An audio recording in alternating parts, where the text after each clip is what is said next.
Looking at a little bit of space weather. The sun in 171 angstroms. No sunspots. But there is an active region rising up high off the equator on the eastern limb.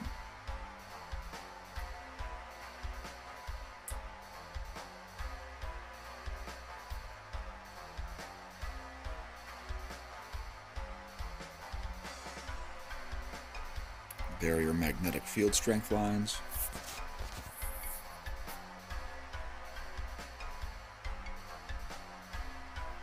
And here's that persistent coronal hole, which is now just about in the Earth-facing zone.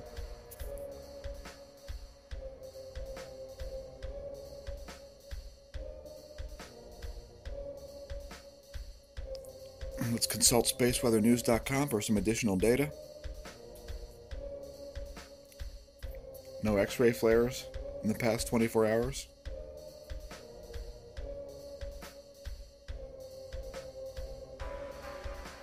We do see a phi angle signal there. We're still awaiting a real connection with that coronal hole. And earthquake risk should be at max right now.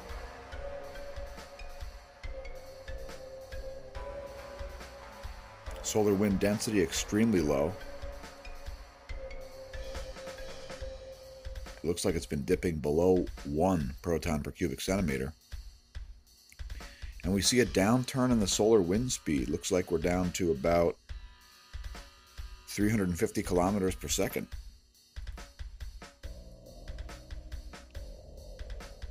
Here's a magnetometer. We see some pretty wild fluctuations in the KP index here. Yesterday it went from 0 to 2, back to 0, back to 1, to 3, and now back to 2. Here's your Cygnets forecast.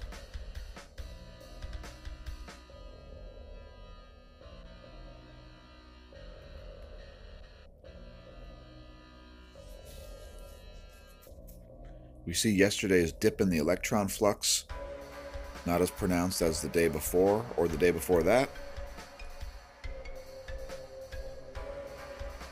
Today's dip in the electron flux should be even smaller. No charging hazards.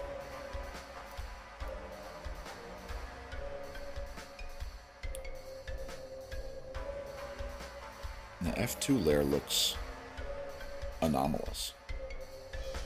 Whoops, we got some old data there. Here's the updated data. There's the electron flux. And there's the F2 layer. And yeah, this is super anomalous. This charged region down here, I've never seen that before. I mean, if there's going to be any place that charged, it should be up here. But that's not what we see. So we're going to look at a bunch of other data. There's your aurora forecasts. So we usually look at magnetosphere movies first. Today let's look at ground perturbations first.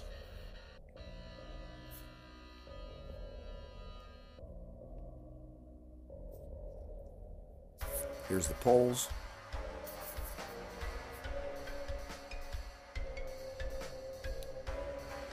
This model thanks to University of Michigan.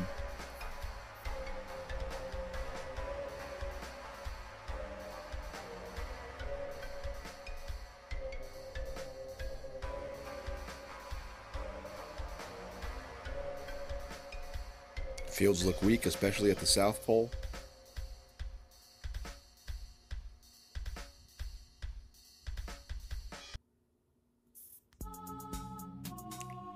Here are the perturbations over the globe.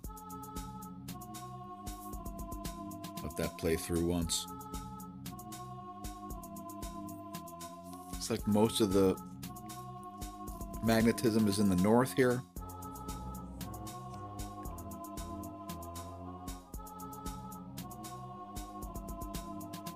Moving on. Next we got GeoSpace Movies.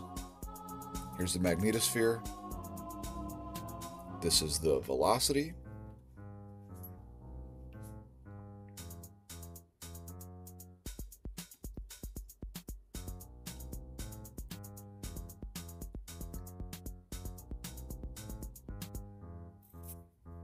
Here's the density. We see some very low density solar wind coming in here, which are the waves of light color from the left.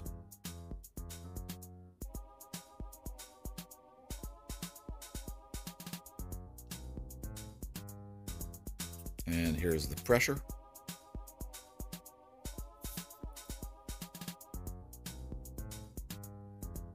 Not nearly as weak as we've seen in previous days. Next, let's look at the Gong 2.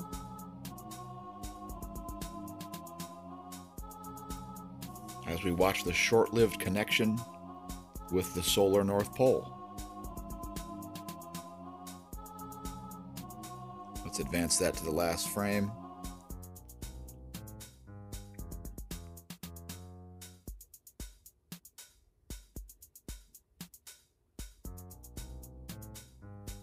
And next, let's take a look if there's been any changes in the 10.7 centimeter radio flux.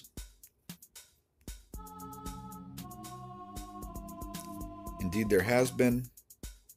The F10.7 has gone back up to 70. Be keeping an eye on that. Next, let's head to Global Incident Map.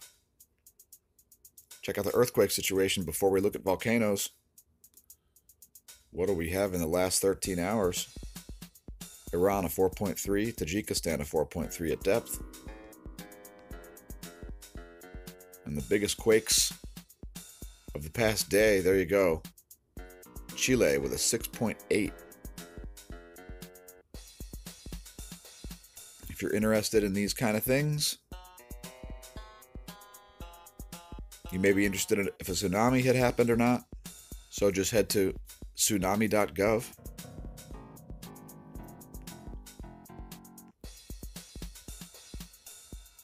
And wonder why the interface refuses to work. There we go. No tsunami warning issued. Let's see.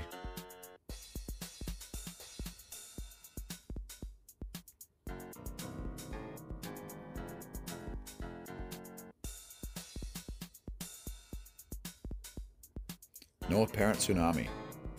And hopefully not too much damage in Colombia. Not Colombia, Chile. Anyway, there's the location. Moving on to volcanoes. Volcanodiscovery.com. Reporting to Kono. Emitting a 7,000 foot ash plume, fuego. Not sure what that means. ONCL.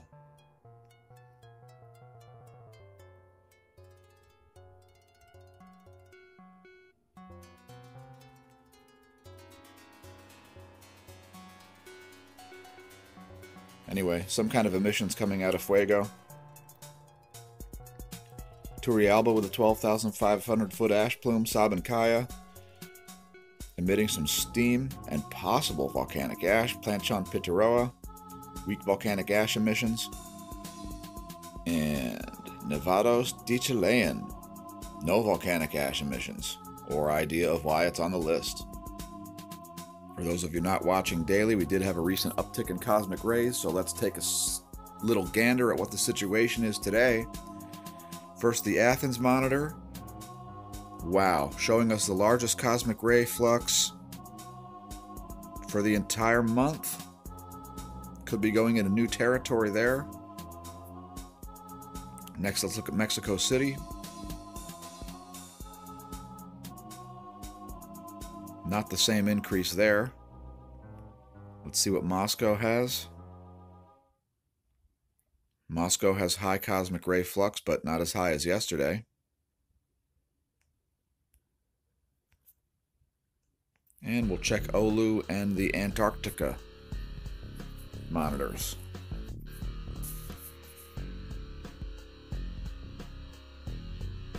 Oulu is high, but not as high as it was. Now, DOMC Antarctica is creeping back up, and DOMB Antarctica is also creeping back up. So, cosmic ray uptick, people. Finally, let's look at the AccuWeather Northeast Regional Doppler Radar. Give you an idea of this storm that's pummeling the northeast. Now, over the top of our head, it shows wintry mix. It's been a downpour for a long time here in eastern Pennsylvania. This is going to hang around for quite a while. And the rain-snow line is right around where the glaciers left. Oh yeah.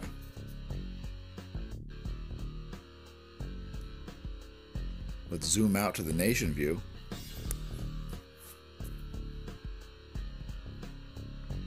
There's your U.S. AccuWeather Doppler Radar.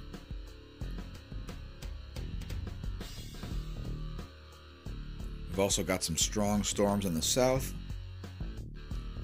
A very connected line there.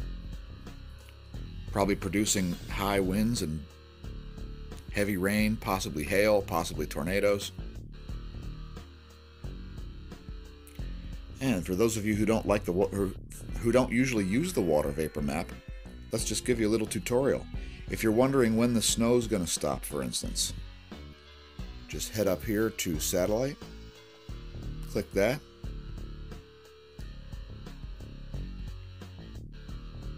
click on colored water vapor, hit play,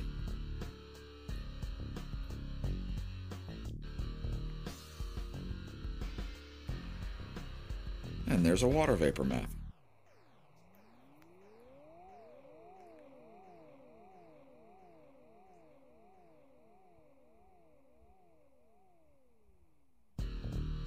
Now this storm is going to hang around for a while, and we've got, not exactly sure where the low is on this one. I think there's one right here.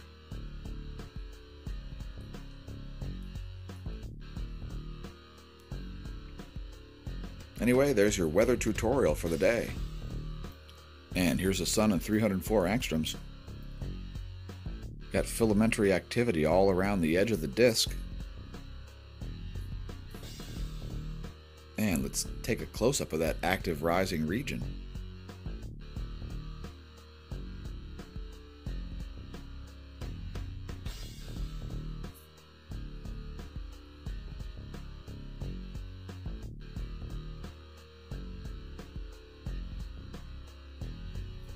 Thanks for watching, everybody. Please don't forget to like and subscribe if you haven't done so already. Please share on your social media. And as we approach 900 subscribers, please leave a comment regarding what you would like us to do for the 900 subscriber special. We got some great ideas yesterday that we're taking into consideration. Remember, when you're driving on icy roads, don't drink. And if you drink, don't drive on icy roads. And if there's icy roads, don't drive, period.